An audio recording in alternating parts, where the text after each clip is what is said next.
twongeye kubasuhuza ari nako tubifuriza ikaze mwebwe abadahwema kutwereka yuko mudukurikirana buri munsi ku munsi, yaba abaherereye i Burayi, abaherereye muri Amerika, Aziya ndetse n'umugabane wacu wa Afurika, abaturanyi bacu bo muri Congo, Congo Zaire, Congo Brazzaville, abari hano mu Burundi, Uganda, Tanzania, Kenya na South Sudan. Mwese ndabasuje cyane, ari nakomereza umushyitsi akaba n'umusangwa ni muganga atwibwira duhita dukomeza. Ndabashuhuje cyane, nitwa muganga Natani cyangwa se Antoine.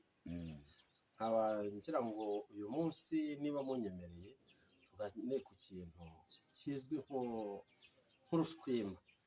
Urushwima, iyo rero niyo topic tugiye kuganiraho. Ese urushwima ruva kuki, ariko anabisanisha n'ubuvuzi bwa gakondo asanzwe akora. Tubibutsa yuko abatari mwakanda subscribe mwaba mubikoze nonaha, tugakomeza tukajya tubaha ibiganiro byubaka umubiri, byubaka sosiyete nyarwanda, dore ko nta sosiyete nta muntu nta mibanire, ndetse n'abashaka yuko bazaya mu ijuru ntabwo wabaho ufite ubuzima butameze neza uvuga ngo ni iby'Imana iby'Imana, kuko no muri biba biranditse yuko roho nzima itura mu mubiri muzima. Mwese rero mbifurije ikaze. Umushyitsi akomeza adusobanurira indwara yo bita urushwima. Weho uyumva ute, dore yuko biba bitandukanye muri sosiyete uko bayumva, weho uyumva ute? Murakoze cyane, we kumbaza ngo nyumva nte, kuko ntabwo nyumva gusa ahubwo ndayizi. Yego. Mbaza nti indwara y'urushwima uyizi ute? Ubundi indwara y'urushwima ituruka ku nyama y'urwagashya. Ubundi icyo bita urushwima kwa muganga cyangwa se mu matesite akorwa, bigaragara ko ni inyama bita urwagashya iba yagize ikibazo, yakomeretse cyangwa se yahuye n'akandi kantu kayikoraho, bikaba ngombwa ko ibyimba. Urwagashya ni akanyama gatoya, ariko nanone si gatoya cyane, kaba kometse ku gifu. Igifu rero nicyo kintu gikunze kugaragara mu nda, ndetse cyane cyane hejuru y'umukondo, kuko iyo ugiye hejuru y'umukondo haba hari ziriya nyama nyine zibarwa zo mu nda, igifu, imyijima, imitima n'iki, bibarwa ku gice cyo hejuru y'umukondo. Ariko iyo ugiye hasi y'umukondo haba hari amara. Ibyo ngibyo rero icyo bita urushwima, akenshi iyo atari ibirogano, ni iyo nyama y'urwagashya yometse ku gifu iba yabyimbye. Uko ibyimba akaba ari nako n'inyuma habyimba, ariko bikabyimba biturutse indani mu nda. Icyo ngicyo nicyo bita urushwima. Mu magambo make ni inyama yo mu nda iba yagize ikibazo. Noneho ariko icyo bita urushwima rw'ururogano ni ibintu nanone umuntu ashobora kuguhuhera ukabihumeka. Ni ibintu umuntu ashobora kuguhera ukabihumeka, cyangwa se ukabirya bikarangira n'ubundi bwo cya kibazo kivutse, ugasanga uko waryamye ntabwo ariko bimeze, inda yabyimbye, ugasanga ibirenge byabyimbye. Ariko cyane cyane ni ibintu bikorerwa mu myanya yo mu nda, mu gice cyo hejuru. N'ubundi n'ukuroze urushwima n'ubundi ruza mu nda, ruza mu nda rukagenda rukakora kuri ya nyama, ariko noneho hakaba hari igihe ashobora kubyimbamo n'umwuka. Abantu bakavuga ko ari urushwima, cyangwa se hakaba igihe satani nawe yidurumbanije akajya mu nda yawe agakora ikintu nk'icyo ngicyo. Ariko ibyo ngibyo byose ni ibintu bivurwa bigakira. Ni ibintu rwose tuguha umuti tugakoraho iyo twasuzumye.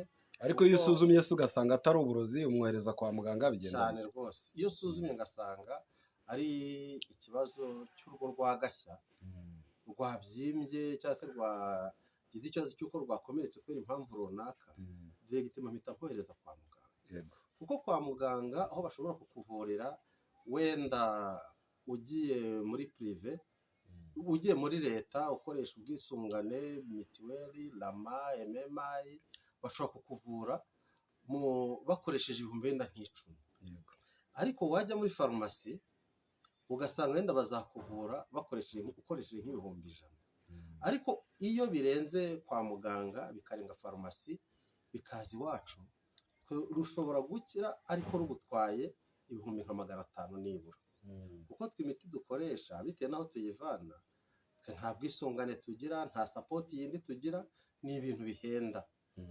Uvuga ngo ni imiti natwe dufite iyo tuvana hanze, tukagira ibyatsi dutabira hano mu Rwanda, kuko hari natwe ibyatsi bitaboneka mu Rwanda bigasaba kujya kubivana hanze. Ibyo ni ibintu bitugora cyane.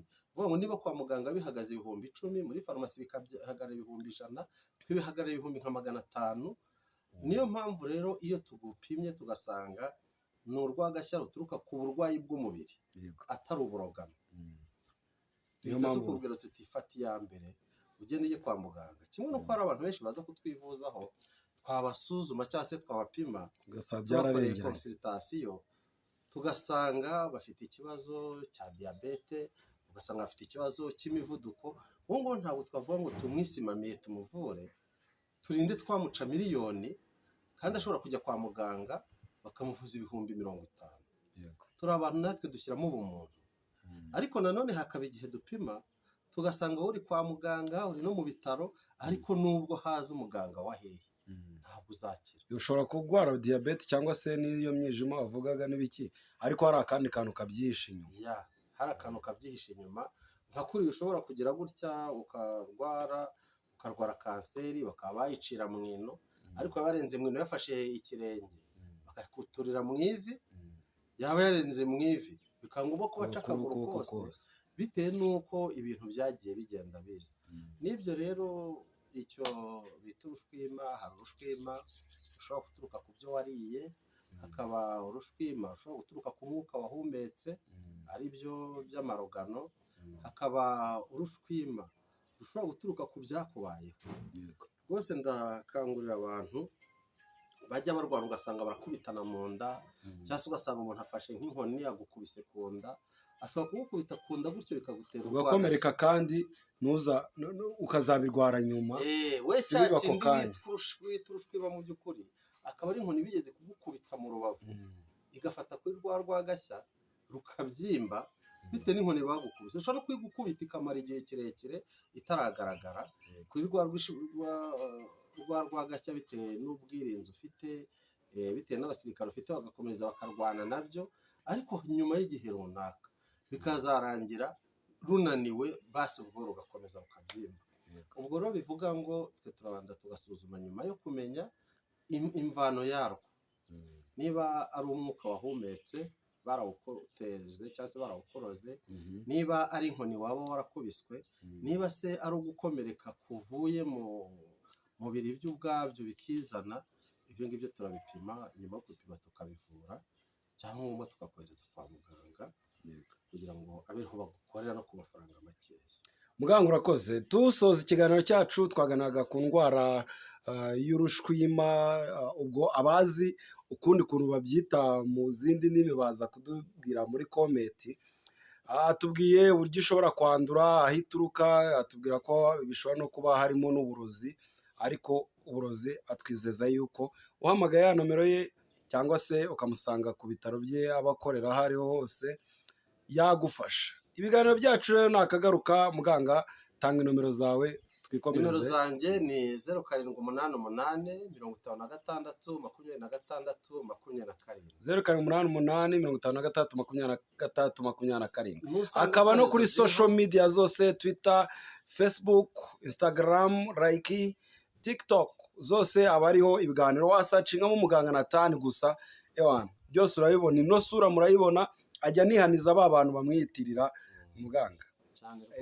Mukanya washaka akantu washaka kurenzaho? Shaka kurenzaho ako ngako uvuze n'ubundi bwo ko hari abantu benshi cyane bafata ibiganiro mba nakoranye n'abanyamakuru nk'iki ngiki, bagafata nimero de telefone zanjye bakazisibaho, bagashyiraho nimero zabo bakoresheje ikoranabuhanga. N'ubundi bwo ukazajya uhamagara wibwira ko ari njye uri buguha serivisi, cyangwa se wibwira ko ari njye kuyiguha, bikarangira uhamagaye undi muntu. ikizi inama wabagira? Inama nabagira ni uko bajya bampamagara kuri video call bakabona niba ari njye turi kuvugana, kuko ushobora guhamagara undi muntu wibwira ko ari njyewe, ariko iyo umpamagaye kuri video cyangwa se ugakurikirana ijwi ryanjye neza umenya niba ari njye turi kuvugana cyangwa se niba ari abanyigiye.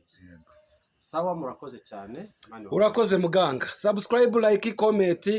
Ibiganiro byacu nakagaruka. Ciao ciao.